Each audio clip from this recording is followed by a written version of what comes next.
What is up, everybody? Today I'm going to be ranking all the roller coasters at Wonderland Amusement Park in Amarillo, Texas.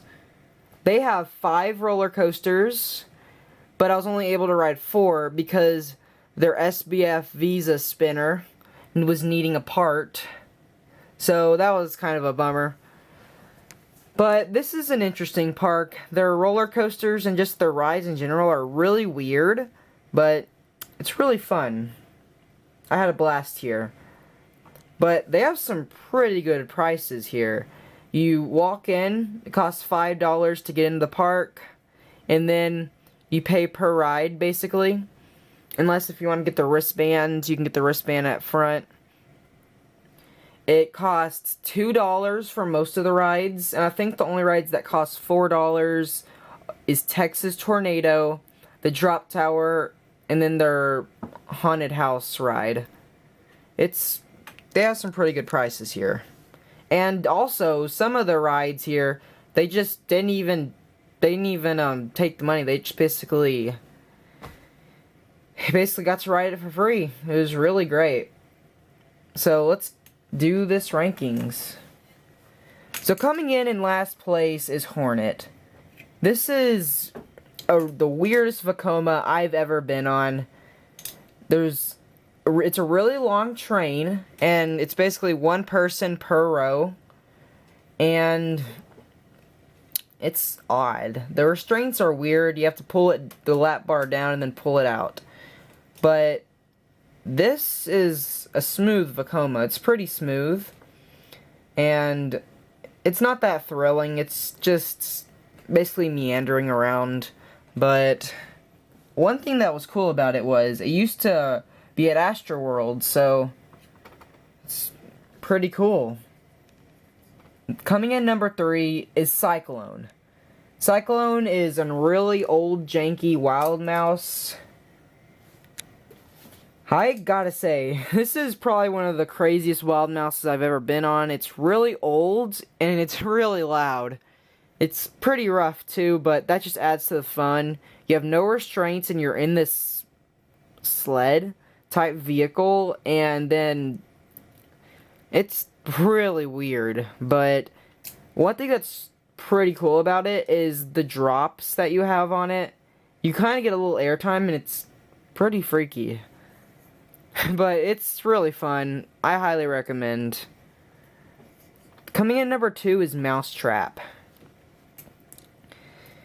This is weird, but the weirdest thing about it is the name. They probably should have named this Cyclone and Cyclone Mousetrap, because Cyclone is a wild mouse, and it just doesn't make any sense, but it's so old that the ride operators have to push the car out of the station because there's no wheels or anything to push it out, but it all makes up for it, and it's crazy drop.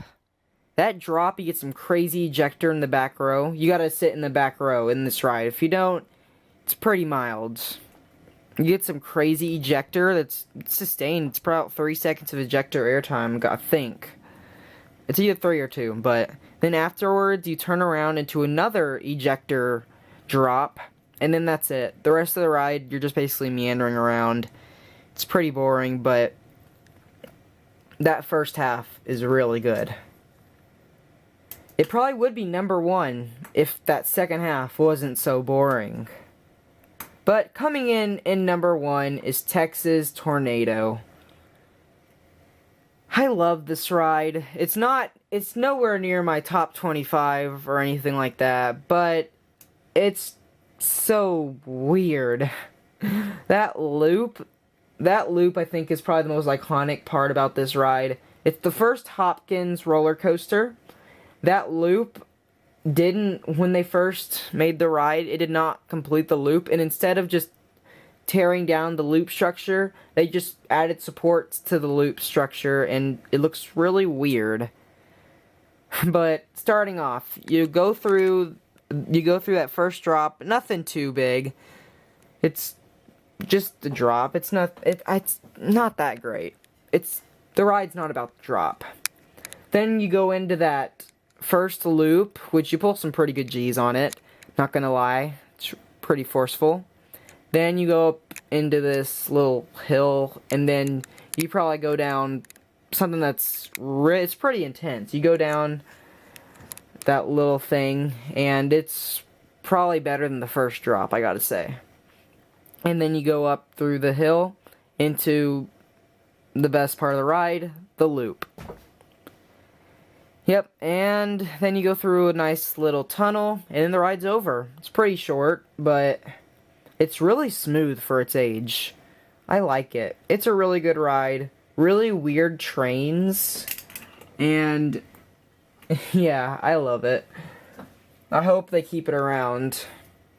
So thank you so much for watching this video. I really recommend you go to Amarillo, Texas to ride some of these rides at Wonderland, but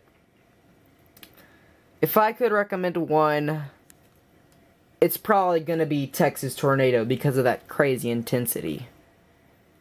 Thank you so much for watching. I hope to see you guys in the next video. Peace.